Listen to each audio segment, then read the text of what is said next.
Zoom in. Hello po, Mali. Ang ituturo natin sa inyo ngayon ay regarding sa pag-splice ng fiber connector. So, syempre, kailangan natin ng fiber cable. So, ang fiber cable po, ingat po tayo dahil medyo sensitive po siya gamitin at isa pa, delikado siya para doon sa mga balat natin. Delikado po siya makatusok dahil salamin po ang loob niya. So, hindi po siya advisable na hindi tayo makapagsuot ng mga safety, ano ba tawag doon? Equipments, PPE. Mga PPE, yan. So, tuturo ko sa inyo kung paano baklasin ang messenger ng ating fiber cable. So, kung kaya nyo naman galawin nung kamay or kayang tupiin, so ganito lang siya, tutupiin natin siya. Pero ang pinaka-standard procedure is gagamit tayo ng mga tools. Pero sa ngayon, medyo kulang tayo sa gamit. So, tuturo ko lang sa inyo yung mga basic na pwedeng gawin para lang makasurvive tayo doon sa mga pag-i-splice ng fiber cable. So, ganun nga, tutupiin natin. And then, make sure na yung messenger is matanggal dito sa pinaka-coat nung fiber line, fiber, ano ba tawag dito? Fiber optic. So, ganyan. And then, ang advice ko is hawakan dito para hindi siya matupi. Kasi delikado po siya or hindi siya advisable na matupi. Halimbawa, maging V or Z. Advisable lang siya is naka-U. So, pag natupi siya, mga guys, mga karonda. So, pag naging ganun siya, so, hindi na siya pwedeng gamitin. So, adjust ka na lang po ulit. So, ganun siya. And then, hatakin siya pag ganun. Yan. Or pagpaharap naman, ganyan siya. Tapos ito naman yung fiber ang hawakan nyo. So yung messenger, iwanan nyo lang siya kasi matigas naman. So hindi siya advisable na ganun ang pagtanggal. So ganito lang. So yan. So pag natanggal na natin, kunwari mahaba siya. So syempre, kakuha lang tayo ng allowance na kung saan tayo ay komportable para mag-splice. So, pangalawa, kung may tools tayo, syempre, kailangan nating ipitin. So, ang advisable po rito is dapat side cutter ang gagamitin. Pero dahil wala tayo, pwede na itong long nose ang gamit natin kasi ito lang meron tayo. Or, yung kamay, kukurutin natin siya dito. Para mahiwala yung dalawang cover ng fiber optic natin. Yan. So, pag matigas talaga, gagamitin natin ito. Yan. Pero, ang mga standard po nito, mayroon tayo mga tools na pwedeng gamitin dito na talagang yun na ang gagamitin ng pagsusukat and then pagbabalat. So, ang tawag doon, yung kiniklip lang siya ganun. Tapos, paghatak is maiwan na yung fiber. So, ayan. Pag lumabas siya, angatin natin. And then, pag sakto na yung sukat niya sa tingin mo, tupiin natin to. Puputulin. Ang kabilaan. Make sure na pantay yung dalawa. Para pag doon sa pagbalat natin na paglagay ng connector is hindi magka-problema. So, puputulin natin. Dahil nga, ang gamit natin is substandard. Pero, makakatulong ang video natin na ito para doon sa mga kulang sa gamit pero kailangan mag-splice. So, puputulin natin. Yan. Ingatan po natin na hindi ito matupi na pinaka-optic niya. So, yan. Putulin ulit. Yan.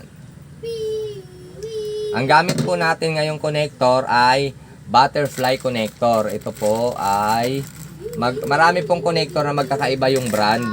So, sa ngayon po, butterfly connector ang gagamitin natin. Ayan. So, make sure po na maganda yung fiber natin. Yun nga, is hindi siya durog or sira sa pagkakat natin. And then, babalatan natin. Ito po, pag nabalatan siya, magiging transparent po ang kulay. Kung nakikita nyo, kulay blue. So, babalatan natin. Yan. Tapos, ang hawak po ng kamay ay ganito. So, kalawete po ako. Depende kung kanan po, ganyan.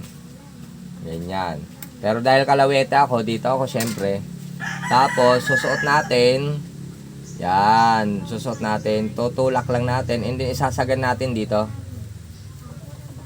Tapos, pag nasa tingin nyo is okay na, hawakan nyo siya rito para hindi magalaw-galaw yung fiber cable mo. And then, didiinan dito ng bahagya. Huwag po sobrang malakas kasi mapuputol ka agad yung optic niya. So, make sure lang na makadiin siya na alam yung makakayod yung pinakabalat niya na to. And then, hahatakin.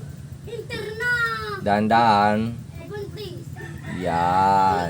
Kahit wag na po nating sagarin yung pagbalat kasi nga puputulin din naman. And then, kailangan natin gumamit ng tissue at alcohol, 70%. Pero dahil wala nga tayo, yun nga, basta kailangan lang natin is makagawa tayo ng splicing at doon sa mga kulang ang gamit. So, linisin lang natin one time or twice lang, pero tama na yon kasi pag nasobrahan po siya makaskas, yung acid po ng kamay natin or ng balat natin, makakasira or makakarupok sa pinaka-optic niya.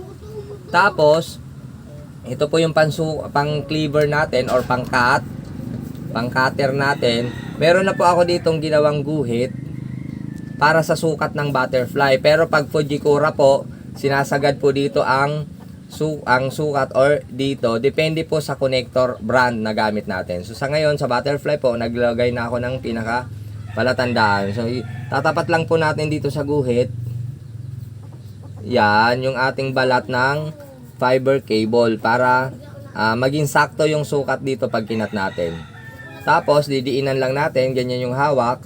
Saka natin isasarado yung lock. Yan. Tapos, itutulak natin. Yan.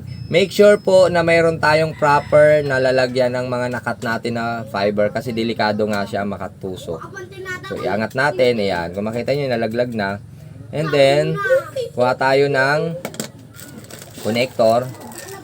Yan. Unahin natin yung orange na ito. Hindi ko alam, nakalimutan ko tawag rito. Pasensya na po kayo. Tapos, eto, walang kaso baliktaran. So, kung saan komportable yung optic niya, doon nyo po siya ilagay. So, halimbawa, ganito. Ganyan siya komportable. Tapos, may arrow po ito. Yan, may arrow siya. Make sure na yung arrow is palabas. Para yun sa tamang pagsuksok natin dito sa connector. So, ilalak natin. Yan, mararamdaman nyo po yun na para magkiklik siya.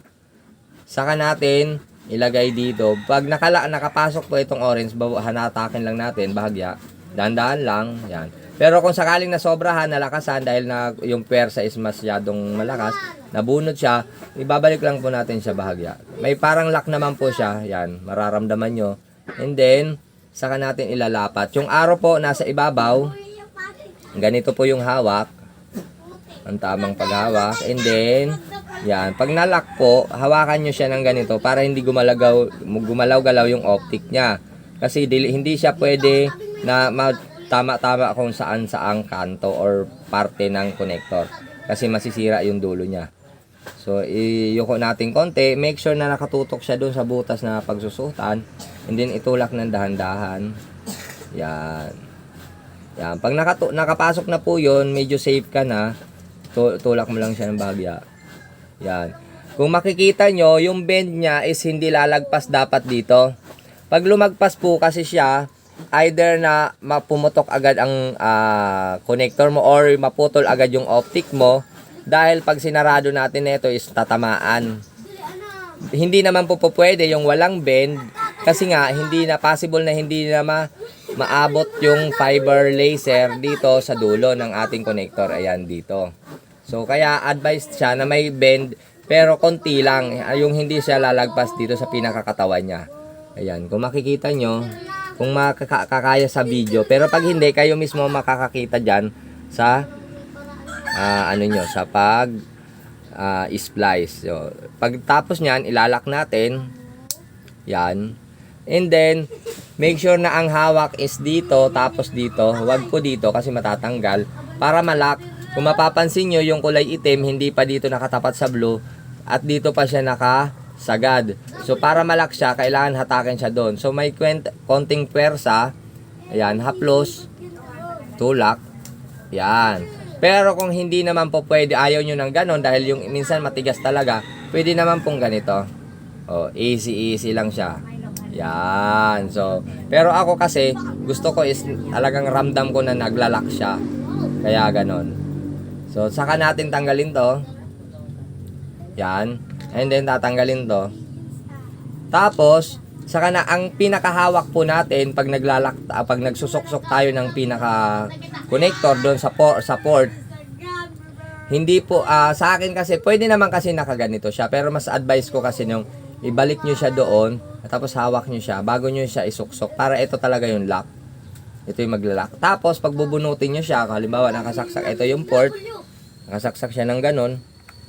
Yan. Ang advice naman, pag tatanggalin siya, i-remove, dito rin ang hawak, tapos dito pull. Huwag pong alog-alogin ng ganon, kasi possible na masira ang pinaka-connector mo or yung fiber. So, pag hawak po, diretso lang ang hatak. Yan. Tapos, goods na yon. Walang madadamage doon sa connector or sa ginawa mong pag-splice. Tapos, pag magre-reading po kayo, pag nasa poste, dapat, halimbawa, either kay PLDT, kay Globe, kay Converge, or other telecom, ang reading po natin, make sure na nasa 18 below. So, pag nag-20, possible naman na tanggapin ng depende ng acceptance, okay naman siya. Pero, advice ko naman is dapat negative 18 below. So, kunwari, higher reading kayo, possible na may problema yung splicing nyo or may problema yung fiber cable nyo. Kung sakaling wala problema yon, i-report nyo sa mga telecom, engineering, para i-check yung NAP nila or yung distribution point nila kung may problema. So, eto na, tapos na tayo mag-splice. So, ituturo ko naman kung paano siya i-reuse. Kasi eto pong butterfly is reusable. Hanggat hindi po napuputulan sa loob ng optic, pwede siyang gamitin hanggat malinis po ang dulo ng fiber connector natin. So, ibabalik lang natin. Ayan. Balik natin para ma-secure natin na safe pa rin ang ating connector. Ibalik natin. And then, ibabalik natin yung lock. Sa pinaka last point kung paano natin siya nilock, ibabalik natin. Dito lang ang hawak. Bubukahin lang natin ng konti. Yan. Pag ganon, ang pagkalagay nyo is hindi siya pwede. Dahil nga, dito nga siya nag-end sa lock natin. So, dapat dito lang siya nag-lock. Yan. Kung makita mo, maglalak na siya. So, hindi na rin siya ma-adjust. So, ibabalik muna natin siya bago natin ito bubuksan. Yan, papakita ko. Diin, hawak, and then balik. Yun. So, pag ganun po, natanggal na yung lock ng fiber niya sa loob. So, kagamitin natin ito. Ito ang purpose po netong pangbalat natin, itong sa gilid is para ma-remove or mabuksan yung ating connector. So, lagay mo lang siya ng ganon. Yan. Yan. And then, i-twist mo lang ng bahagya. Yan. Makita mo, nakaangat na. And then, balik mo siya. Buksan. Yan. Make sure na pag binunot mo siya, same lang din kung paano mo siya binalik para yung fiber optic hindi maiwan sa loob. Kasi na-unlock na rin naman siya. So, safe mo rin dapat siyang bubunutin. So, bunot. Yan. Pag nasagad na siya mabunot, saka mo siya iangat. So, pag walang tirang optic sa loob, pwede pang gamitin ng ating butterfly connector. So, tanggalin na natin, i-remove natin. Yan. Iangat. Yan. Tapos, tanggalin. Yan. Tapos, kakat natin to para walang makatusok. Yan. Tapos na ang ating reuse fiber cable and connector, pati yung pag-splice natin. So, sana nakatulong ang turo ko ng video na ito. Kahit kulang tayo sa gamit is pwede na natin siyang mapakinabangan para sa ating mga fiber cable, connector, at halimbawa nagka-problema yung inyong line. Kung sakaling dito lang sa loob ng bahay is pwede nyo nang gawin. Kung sakali naman na kailangan nyo magdugtong, gagamit tayo ng ang tawag dito ay fiber. Dong ano nga to? Sorry. So, gagamit tayo ng fiber coupler. So, ito po yung pagdugtong ng connector. Kunwari, naputol yung inyong fiber line, fiber cable, at nag-splice kayo. Syempre, hindi siya mag-aabot dahil binawasan nyo siya. Kailangan nyo ng hookup, ganito, kahaba, para magpang-abot lang yung fiber. So, gagamit tayo ng coupler. Eto, kung mapapansin nyo, parang walang purpose tong kulay silver na metal na to. Pero ang purpose po neto, eto dapat ay ang papunta sa labas. So, kunwari, eto yung poste. Dito nang galing yung line mo. So, dito siya nakaharap. Ito kasi yung palatandaan ng mga technician kung nasaan yung load side at distribution. So, ito ang distribution. Ayan, may gatla din naman siya. Ayan, babaliktarin nyo lang. Tapos, ayan, tulad nga sinabi ko, ipapantay ko yung blue bago ko isasaksak. Yan, may lock siya. Maririnig nyo, may click. Yan o. Yan. Ganon din, yung load side, isasaksak nyo rin ng ganon. Yun. So, dugtong na yung inyong fiber cable line. So, wala na kayong problema at halimbawa, higher reading talaga siya, wala tayong magagawa doon kundi i-report kay Telecom.